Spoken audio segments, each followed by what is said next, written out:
It's my pleasure to be here and talk about global R&D and succeeding in driving an R&D organization. My job has been made easy by the fact that Shashi Tharoor actually talked about the GE R&D Center a couple of times during his discussion. And his speech was so comprehensive that all I will have to do now is give examples of what it takes to run a successful R&D organization. So straight away, I will jump into those examples, and as I go through these examples, I hope to share what we learned along the way, what works and what doesn't work as well. As you've heard, we have set up a R&D center in Bangalore in India, and many of the speakers in the inaugural session mentioned that it is the largest R&D organization GE has outside of the US. In fact, it is the largest R&D organization GE has anywhere globally at this point of time. And the credit for that actually goes to the fact that we have such fantastic talent pool and they have delivered very successfully in intellectual property as well as delivering products into the market. So let me share a few examples and what it takes to make these things happen. The first one on your chart, as you see, is something called the multi-phase flow meter. I will talk a little bit technical, but keep it in terms of layman language so that you will be able to understand what the team achieved. So a multi-phase flow meter, in this particular case, is a sensing device which looks at product flow from a subsea oil well and detects how much of the flow is oil versus sand versus mud versus water, all of which come out when you have a subsea oil well. This is a critical device as we go into an era where a lot more oil is going to be the difficult oil, and it's coming from areas such as the subsea. Gas is more going towards the shale gas. So devices like these become very important.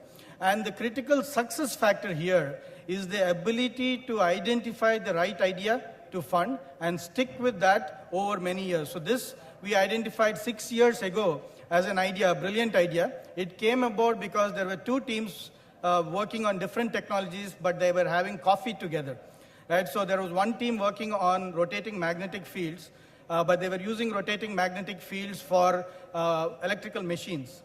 And AC machines, basically if you have an AC motor, you have a rotating magnetic field, and the rotor actually is trying to catch up with that rotating magnetic field. That's how it works.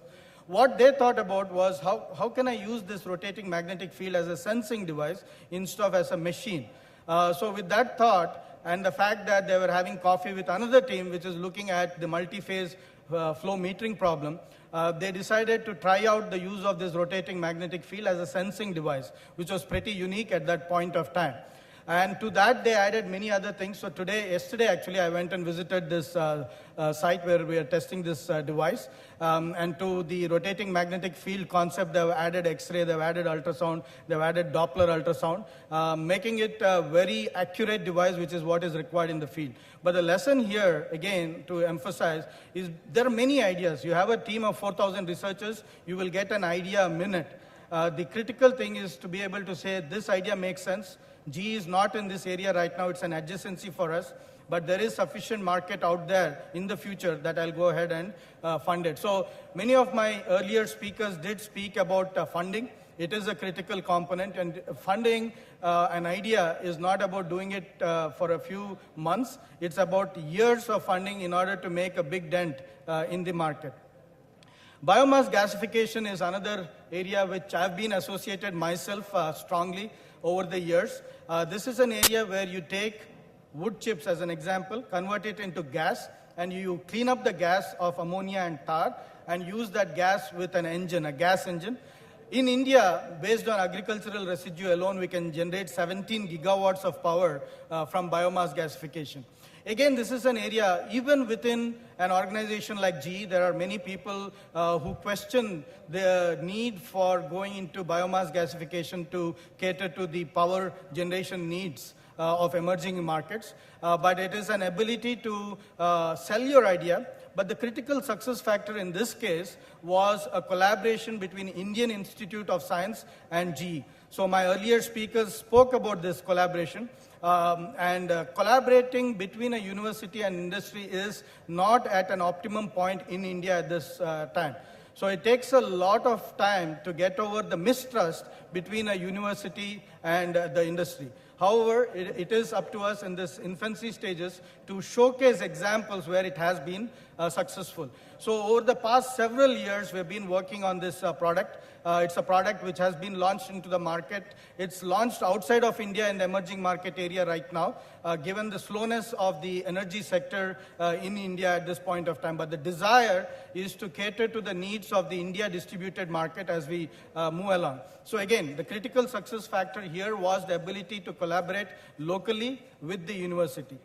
Non-destructive inspection solutions become extremely critical as we go more and more automated in our manufacturing processes. We are taking equipment into the skies over long distances in our aircraft. We have pipelines running over thousands of miles carrying either shale or oil. This is an area where we succeeded at John F. Welch Technology Center, the GR&D Center in Bangalore, because we had a very strong research team and a very strong engineering team. So this collaboration between research organizations and engineering organizations is extremely critical. So the idea is only a small portion of an entire effort in terms of taking it to the market. So co-locating the engineering and research teams and having enough investment in both of them. So in this particular example, the engineering team, for example, owns the software platform for non-destructive inspection solutions for the globe for GE. So the global teams, wherever they sit, they report into the India organization in this particular area, which is very critical. So the success factor there, strong teams, engineering and research co-located. Wind turbines for low wind regimes like in India, we have 7 meters per second wind speeds. So ability to connect to a local need and create a product locally at a scale which can solve a national problem. So we are talking here about a wind corridor which was stated to be 45 gigawatts. Today, based on revised estimates, it's stated to be 100 gigawatts. So it's a big potential. Wind doesn't have restrictions at this point of time on, be it mining or the price of gas, and those issues are not there, so it's available. So we have been very successful in the market because IPPs are setting up wind turbine farms, and we are able to tap into that market very well with products which have been developed by the team in India. The longer blade, all glass wind turbine has been developed for the Indian market by my team between Bangalore and Hyderabad. Dispatchable renewable systems in connection with the wind solution, you have intermittency. So wind is intermittent, solar is intermittent. So the ability to tie it up with batteries, so it gives you something which is like a very large scale, utility scale stabilizer, the ability to ride through voltage fluctuations and frequency fluctuations. Again, that is something which we developed from here. We launched the Brilliant wind turbine globally. The heart of the Brilliant wind turbine is this dispatchable renewable systems, and that was developed by the team in Bangalore. Examples of areas where we have collaborated. So part of an R&D organization has to be that we collaborate in global teams where the leadership is elsewhere. So the gas turbines, which are bread and butter for GE Energy, 7FA.05, and the LEAP-X, which is the aircraft engine for the narrow body and business jets, are teams where 50% of the team sit out of Bangalore. On the 7FA.05, we participate in global collaboration. In the LEAP-X program, we actually lead several areas of the LEAP-X program. So it's important to make the team realize that while you will lead in certain areas, it is global collaboration and partnering which will enable you to move forward. So these are areas which are heritage engineering areas. So if you look at a gas turbine, it takes years even to understand the vocabulary. So the engineering knowledge is passed on generation to generation by sitting next to the engineer of the previous generation. So in this particular case, you need to have that collaboration to be successful. The Indo-Java locomotive, that example for success, the lesson learned there is the ability to take risk at a very early stage. So we developed the design for locomotive for India, right? And this locomotive tender we have been waiting for the past 7 years. It's come, it's gone, it's come, it's gone, it's again come now. But in the meantime, we actually designed the locomotive that we would want to run in India. So we actually have leveraged that in Indonesia, we have leveraged that in UK. These are lightweight locomotives, so while the locomotive in the US is 30 tons per axle, our locomotives in Indonesia are 15 tons per axle. In UK, it's 25 tons per axle. In India also, it will be 25 tons per axle. So these designs are developed by the team in Bangalore.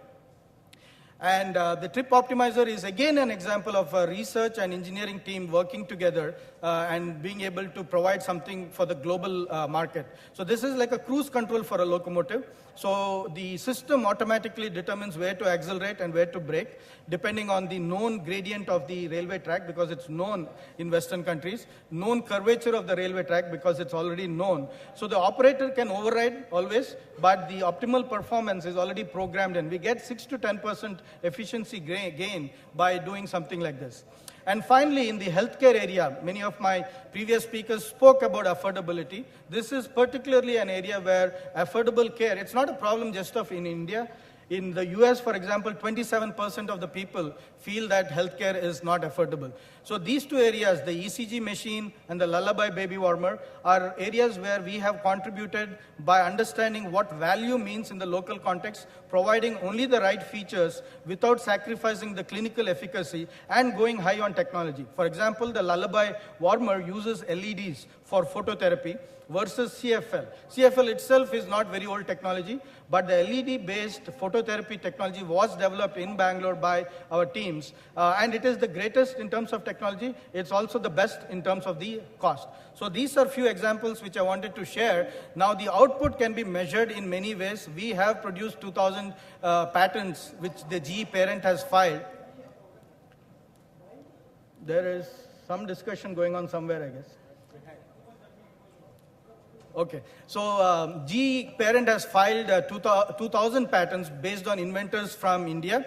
Now, 1,000 of these have been in the last 3 years, so we are on an exponential ramp up. But more critically, these patents are in products solving some of the toughest problems for the globe. So these I will not go over. These are the things which I already discussed going through the examples which I shared. But the presentation is available, and my words probably will not be. So I've captured some of the lessons which we learned along the way on the previous chart. We do need to ensure that we think globally and have processes which lend itself to the new global R&D environment. So having sessions where marketing, engineering, and research teams come together globally, so there has to be global partnership in order to make this successful, is a very critical component of planning. Of strategizing, both your short-term one-year plan, which is what we call the session 2, and the strategic blueprints, which is our 3-year plan. Some of the things that we did along the way is try to have the teams work on a smaller number of larger programs. When we started off, it was a lot of fragmented programs that the team was working on. You cannot deliver serious research and development output working on fragmented program. And the leadership should prioritize innovation, should prioritize globalization, and should ensure that while the organization at the start will be not in favor of globalization, because they will look at it in different ways, the leadership should make the teams understand that this is about increasing capability, this is about growth everywhere, and it is not about shifting jobs. And that is something very well which we were able to do. I just wanted to flash this chart as an example of how engineering excellence, which is part of R&D development, is driven. So this is a chart which we came up with as to areas where you need to excel to be a good R&D organization, specifically on the engineering side, while innovation is also embedded. We also rated ourselves as to where we are doing well. So if you look at having a solid foundation, we have teams which are brilliant in terms of theoretical foundation. Where we need to go further is in hands-on expertise. If you think about engineering mindset, we have teams which are brilliant in understanding components. Where we need to go to the next level is in system-level thinking. If you think about execution focus, we have teams which are brilliant in terms of thinking about quality. Where we have to go to the next level is ability to document our work in such a manner that we are collaborating with ourselves and we are collaborating with the future. So this is an area that we can do better. And In terms of leadership and management, Shashi Tharoor did talk about it. This is how I look at myself and my role and my staff. We have to deliver operational excellence and an environment where the engineers and the scientists are allowed to be their most creative. We need to drive global capability, depth, and ownership. So we will not be successful if we get hand-me-down products. So we have to represent the organization and get those challenging jobs locally. We need to connect locally and support the growth of emerging markets and make a difference where we live. And we need to be the organizational ambassador and deliver the understanding of tangible benefits and collaborate externally with all these fantastic entities which are here. So that's the role of leaders in making R&D establishment successful. So this is my last chart. The message to my team, I've always given them 3 mantras. One is create with freedom, nurture with passion, change with detachment. The other one is smash the hand-mind market barrier. In some of the earlier talks, one of the areas which I feel was not as emphasized as it should is the market piece. India needs to be a lead market, which means that it has to demand products for its own self in order to push the R&D to the next level. And this is what I leave my team with in all my all-hand meetings. Build depth and execute, articulate passion, lead on compliance, be creative, think independently, and most importantly, override the fear of being wrong. And this is my generation, I tell them, and I invite them to join the revolution by saying that this is our generation. And that's my same request to all of you as well. Thank you very much.